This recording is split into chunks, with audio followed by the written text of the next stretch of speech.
itu terjadi. Akhirnya yang tulisan berikutnya mereka sudah mulai nyambung, sudah mulai mendebat. Nah, mulai mendebat, nggak apa-apa buat aku mendebat, bisa aja aku salah kan gitu kan, namanya juga mata proses kayak belajar begini. ya semua ya. Ya nggak apa-apa. Nah, jadi makanya pada kata pengantarnya tak tulis ini untuk hiburan dan proses kita belajar.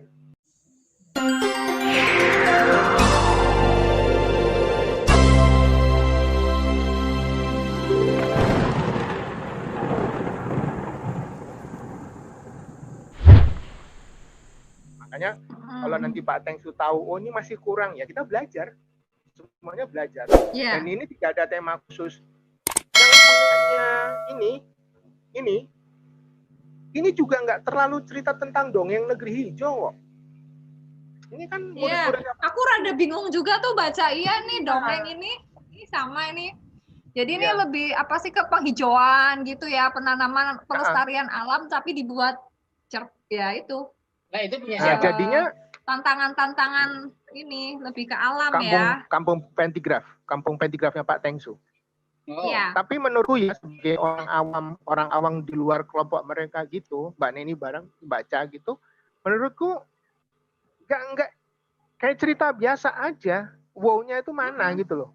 Aku kadang mau memprotes ke Pak Tengsu, Pak, ininya apa? Terus ada di Instagram itu juga. Bilang ini pentigraf kok kayak orang cerita biasa.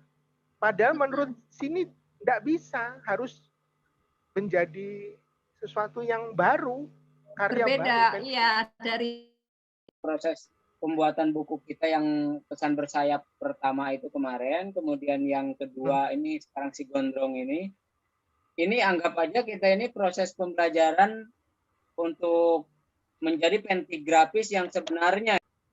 Ya. Jadi kalau saya sama Mbak Neni berpikiran begini, pada saat Mbak Neni mendengungkan, yuk buat pentigraf, kita buat itu. Saya begitu dengar Mbak Neni bilang pentigraf, Mbak Neni kasih contoh, aku cari segala macam gitu, aku ngolah, terus aku udah punya kumpulan pentigraf berapa puluh, banyak banget itu. Dari lihat ini tadi, setiap aku tak pentigrafin karena nanti dari pentigraf ini, aku bisa jadikan cerpen. Iya. Tak kumpulin semua itu. Dari situ, terus begitu Mbak Neni bilang, yuk buat ini yuk, pentigraf. Gitu. Kita nanti buatin film pendek pentigrafnya. Ini tulisanku. Ya. Pesan bersayap ini kan tulisanku. Aku udah bilang Mbak Neni, Mbak, posting nyetak-ngetik aku jangan jadiin cover, aku bilang buat orang lain aja. Tapi ini sebenarnya ini kisah nyata. Kisah nyata sudah berbalut imajinasi sebenarnya. Ini waktu aku jagain mertuaku yang sakit di rumah sakit. Tapi pada saat aku menjaga itu, keluarlah itu hayalan-hayalan itu. Hayalan liar ya. Ya, kalau di rumah sakit itu suster ngesot, tulisan saya yang pesan saya juga itu kisah nyata itu. Iya, enggak apa-apa. Kalau prinsipnya kisah nyata, tetapi bisa diakhiri dengan yaitu ada terdugaan tadi. Ada satu kalimat yang kalau saya di pesan bersayap kan cuma saya bilang ada orang keluar di Narni wis ora ono. Nah, jadi gitu. Ternyata malam-malam itu ada rohnya Narni itu yang sudah ngobrol sama si tokoh. Padahal itu hayalan aja. Bisa-bisanya kita pentigrafis gitu loh. Salah nggak salah, bebas kata Pak. Karena apa? Itu kisah nyata, tapi harus dibuat sesuatu menjadi yang baru. Nah itu yang menurut aku teman-teman itu semua kisah nyata rata-rata. Tapi mereka udah bilang sama masih benar-benar nyata gitu ya, nggak dialihkan ya, kebanyakan. Lalu bilangnya, Mas, paling gampang itu nulis kisah nyata ya Mas, dia bilang gitu. Iya, aku bilang. Kalau jadi cerpen kisah nyata ora apa-apa, tapi kalau pentigraf ya harus dibuat itu. Makanya aku mau nunjukin yang seperti Mbak Neni bilang, yang nenek sebatang kara itu tak baca bener, tak ulang. Oh iya, apa pentigrafnya ini cerita nenek ini? Orang ono. Kalau nggak salah ya Pak Tengsu jadi pentigraf. Kalau nggak salah Pak Tengsu pernah menunjukkan ada seorang nenek-nenek yang di saung itu ya. yang ke bawah banjir kalau nggak salah. Ya, Itu yang bukan di saung. pinggir sungai. Yang Yang di pinggir sungai lagi itu, banjir. Ya. itu kan Ya. kisah nyata. Itu kisah nyata, tetapi kondisinya dirubah sedemikian rupa Fakta. sehingga menjadi fiksi itu. Begitu maksudnya Mas Adit ya?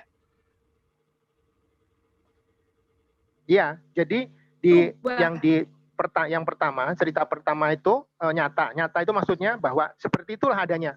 Tidak ada kalimat langsung, tidak ada dialog. Begitu diubah menjadi pentigraf sama Pak Tengsu, keluarlah dialog itu. Ada 2 kalimat langsung kalau nggak salah. Nggak salah, boleh, nggak masalah. Cuma kemarin kan di tempat kita ini ada yang kritis. Yang maksudnya ada guru, dosen, kritis. Mas Adit kok itu boleh 2? Wah, aku lupa ya. Aku langsung tak hilangkan kalimat langsungnya itu cuma 1. Lah begitu menghilangkan 1 kalimat langsung itu kan mengubah semua strukturnya. Jadi tak pikir itu tugas editor itu ya mumet. Begitu dia ngilangin 1 itu kan naik semua. Tapi aku sudah punya jawaban. Itu nggak apa-apa dikasih 2. Kamu punyamu itu nggak pantas dikasih 2. Jadi tak jawabnya gitu, ngelesnya gitu. Punyamu pantas cuma dapat 1. Jadi kita bisa, karena menurut Pak Tengsu boleh 3. Nggak apa-apa, 1 paragraf 1 kalimat langsung itu boleh. 1 dialog ya. Tapi dialog. Nah, cuma kan dari awal sejak grup itu dibuka, aku udah sepakatan sama Mbak Neni seperti yang di pentigraf 1, 210 kata, 3 paragraf, 1 kalimat langsung atau dialog. Udah. Itu ojo dilawan wis pokoknya itu. Dah pokoknya itu pakemnya udah. Jadi kalau pakem itu diikutin, ingat yang Pak Tangsu bilang semakin minimalis dialog, kan dia bilang semakin seksi pentigraf itu. Ya. Tapi kalau melihat contoh-contoh dari teman-teman kampung pentigraf yang bukunya ini ternyata kan lebih ya. Nggak seksi tapi Mbak. 1 halaman lebih ya, banyak yang lebih dari berapa dialognya. Iya. Lebih keren punya kita, teman-teman itu. Jadi pendek-pendek. Ada yang temanku dari Jogja, 63 dia. Itu tanpa tak edit. Terus turun lagi, dia langsung ngirim, Adit, ini pentigraf bukan? Kamu jangan pura-pura nggak tahu. Aku bilang, kamu udah biasa nulis cerpen, sekarang punya novel, itu pentigraf apa enggak menurutmu? Ya kamu yang ngajari pentigraf. Ini pentigraf nggak kira-kira? Itu kurang dari 60. Ceritanya tentang varian baru COVID-19. Kurang dari 60 kata? Ada sesuatu yang... Iya, kurang dari 60 kata. Pentigraf kan itu udah. Padahal kita mensyaratkan 210 kata. Ringkas, cek. Jadi ringkas banget, ada teman yang bisa membuat tek. Itu betul-betul semangat untuk membabat. Jadi kalau kita bisa nulis, makanya kalau istilahnya Mbak Ne itu self editing sendiri ya. Kita ngedit sendiri, harus berani merem. Yang seperti itu aku bilang, pagi ini suasana cerah, ada punyanya siapa ya kemarin tuh. Ya bingung begitu pas babat paragraf pertama. Ya kaget tuh. Betul. Kalau saya pribadi tuh meskipun ada batasan 210 tapi pinginnya itu malah di bawah 100. Jangan. Beneran. Jangan. Iya, jangan dimentok ke 210 kata. Iya, kepinginnya tuh maksimal tuh bisa jauh dari 210, 100, 120 gitu, tapi benar-benar jadi berbobot gitu. Iya. Punya Mas Rian itu yang salah satunya itu 220 apa 230 itu. Tak utak, wah ini gara-gara bahasa Sundanya nih, dialog Sundanya ini nih betul-betul nyebabin susah untuk ngurangin. Tapi akhirnya dapat, ini bisa dipotong, nyambung semuanya masih kira-kira dapat kurang dari 210, apa pas 210 kata itu. Kan ya, bisa, teman-teman itu selalu menghitung. Hanya teman-teman itu selalu menghitung judul, padahal judul kata Mbak Neni nggak hitung, yang dihitung adalah tulisannya, isinya. Jadi memang kalau judul mungkin kalau di Word mungkin itu kan kehitung ya. Kita tinggal ngurangin aja berarti ya. Enggak, kan itu sebenarnya gini Mas Dian. Tinggal kita blok aja naskah kita lihat berapa. Oh, masih 219 19. Nah, masih aman kita. Jangan dimasukkan, jangan diblok judulnya sama yang di blok yang tanda-tanda ini apanya. paragraf 1, 2, 3 ya, judul itu dikeluarin diblok. sama nama. Nah, maksud saya besok itu kalau kita launching itu kita perlu ngomongin itu hal teknis, tapi ternyata banyak yang nggak tahu kayak gituan. Sederhana Ya, tuh sebenarnya. Saya juga sudah sampaikan sama Mbak Neni, sudah dikasih penekanan. Format standar, margin sekian, halaman 5, datang 10 halaman. Piye coba Mbak cerpen 5 halaman. Mbak Neni mumet ya, aku bilang gitu. Itu cerita. Jadi karena dikasih gini, pokoknya nulis aja. Tulis saya rapopo, ditulis. Begitu sudah nulis, lambrah. Kayak siapa itu Mbak yang dia jalan-jalan ke Raja Ampat itu. Tuh, dong. Aduh, pecah dasku. Untung nggak nesu wongnya gitu loh. Jadi tak potong ini masuk ini. Jadi saking keenakan dia bercerita, dia lupa kalau dia sedang mengikuti event 5 halaman gitu loh. Sudah termasuk biodata. Ya gitulah salah satu kendala di Askia kan memang kita nggak nolak naskah, memberi kesempatan seluas-luasnya. Padahal tapi tetap ada batasannya kan. Biasanya kalau cerpen kan maksimal 5 halaman sudah dengan biodata. Kenyataan yang masuk karena udah seneng nih naskahnya ini tahu-tahu masuk 7, 8, 9, 10. Nah, aku lemparlah ke Mas Adit karena dia yang bertugas membantu ngedit kan biasanya. Mbak, iki piye? Lah iki kok harus sesuai tema, perubahan sesuai tema. Kalau masih ada teman-teman yang nulisnya di bawah 5 halaman, kita masih bisa berkompromi kan, masih jatahnya dia diambil sama ini masih nggak apa-apa gitu loh. Tapi kalau semuanya sudah lambrah ceritanya gituan, wah aku sama Mbak Neni yang puyeng kan gitu.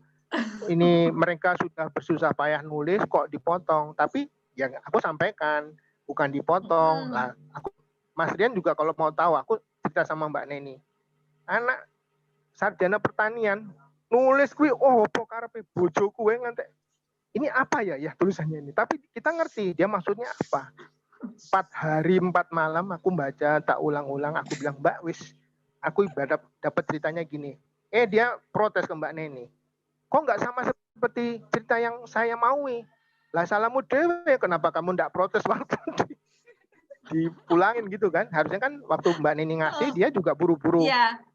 Nggak sama gitu kan. Jadi itu kan biasanya cara kita belajar itu seperti itu. Makanya nanti pada saat flash fiction, aku sudah membayangkan apa kita mau 300 kata, 400 kata, apa 350. Kalau 300 kata berarti sama seperti kita yang tahun-tahun dulu ya Mbak ya, 300 kata itu.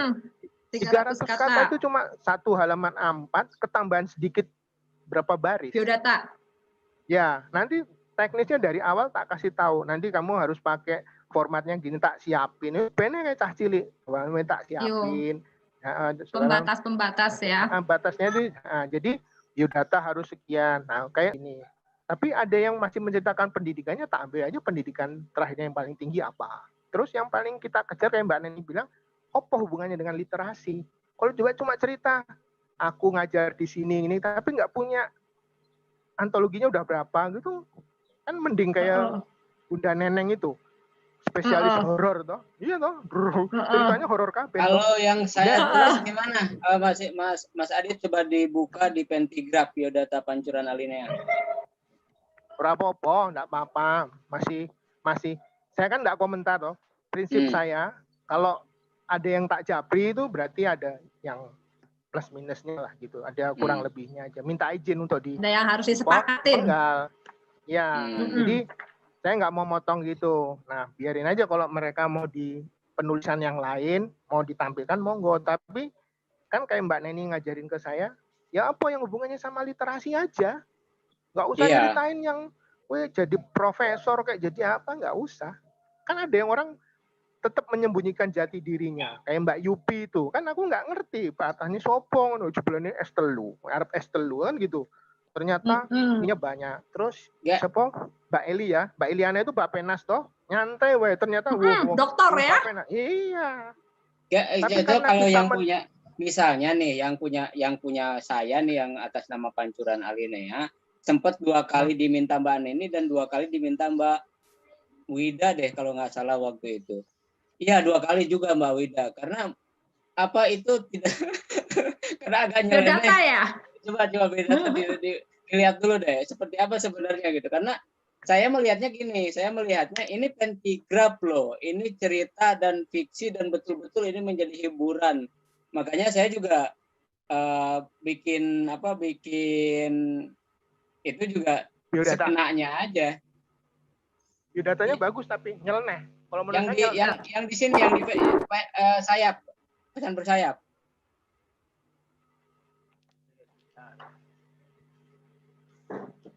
Biodatanya pancuran alinea di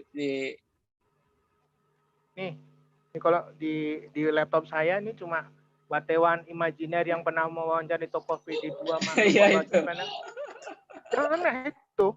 Iya Saya itu. kepengen teman-teman begini. Tapi yaitu nun sewu masih terlalu bangga dengan profesi. Nggak apa-apa gitu loh. Nah, kebanggaannya Mas Pancuran ini kan begini nih. Imajinernya begini.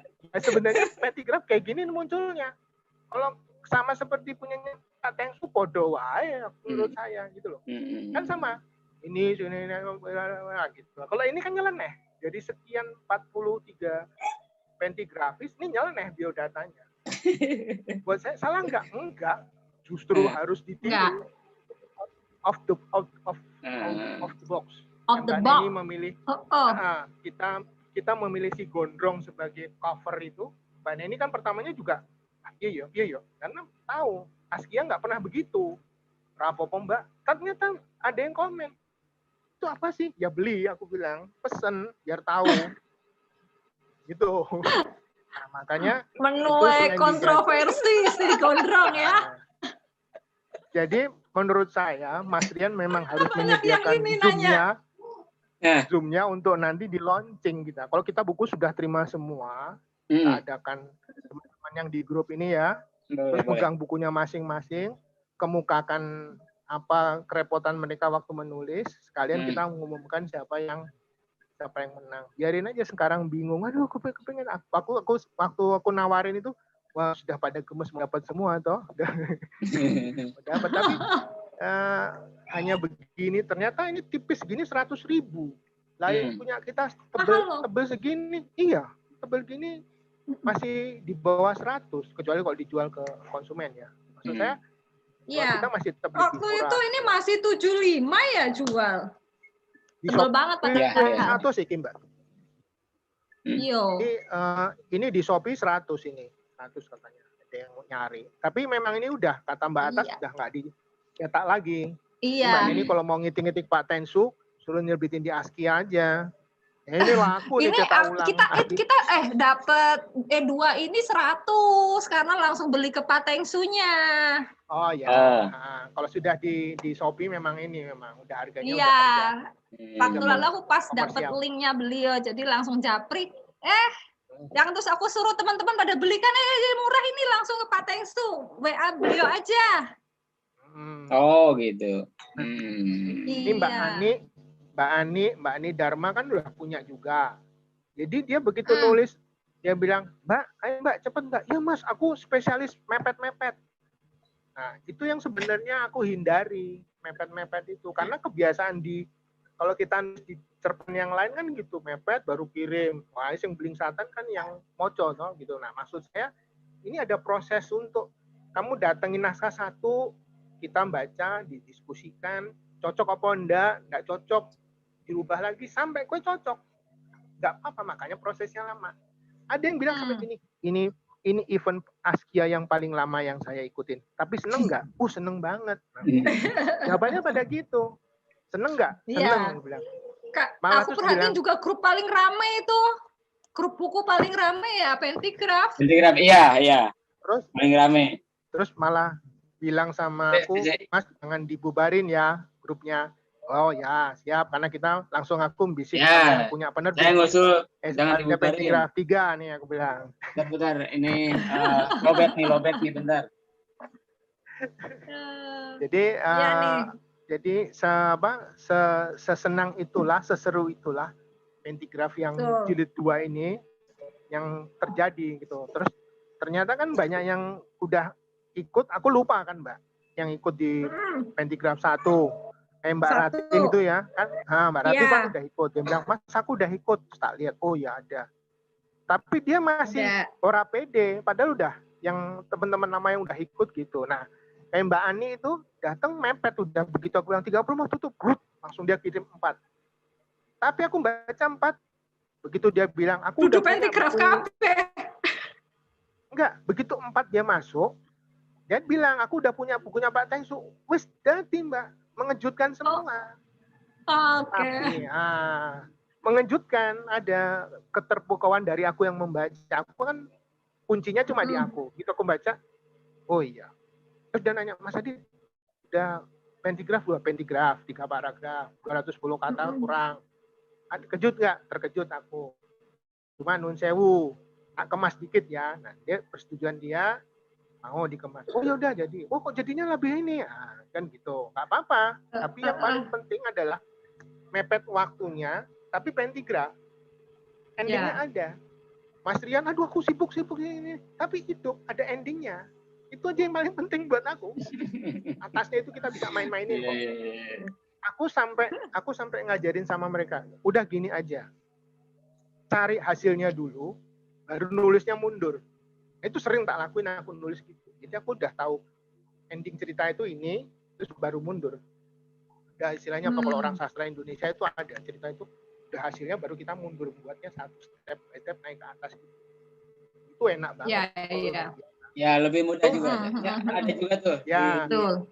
Nah, di pesan mudah buat ya. kita bertiga, tapi tidak mudah untuk teman-teman dikayak begituin gitu. Aku cuma bilang, tentukan hasilnya apa nih, Cinderella story apa abu atau apa.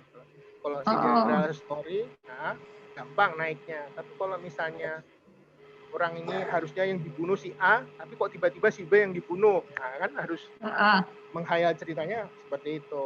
Nah itu nanti di episode-episode berikutnya event itu kita makin ningkatin kayak begitu sama mereka. Iya. Jadi nanti tambah progres tambah perbaikan ya. Ya. Target bahwa 25 peserta itu kita, saya sama Mbak Neni terutama, itu harus berani bilang, gue nggak lolos. Hanya 25 saja yang memenuhi syarat.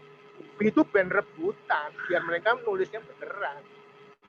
Kan yang masuk banyak. Itu yang terbit hanya 25 penulis. Gitu toh. Nanti dapat bonus satu penulis gitu ya. Hitung-hitungan bisnis dari penerbit tetap harus jalan, tapi idealismenya untuk supaya teman-teman itu terpacu ya harus itu pelan-pelan.